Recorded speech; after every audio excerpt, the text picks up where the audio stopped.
पटना के घाट पर उगै छै सूरज देव भोरे भोरे।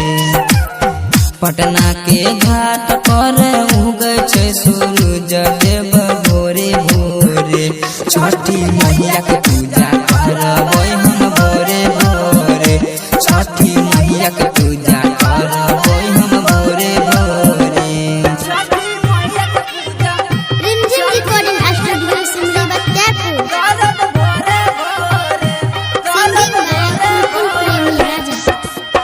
मैया के नारियल चढ़ाइबै की अब की हम भोरे भोरे।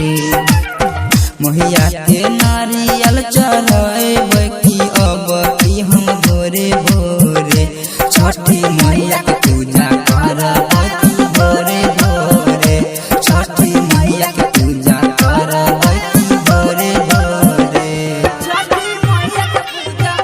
Rimjhim recording studio Simri Bakhtiyarpur. Singing by Fulful Premi Raja. Writer Ranjan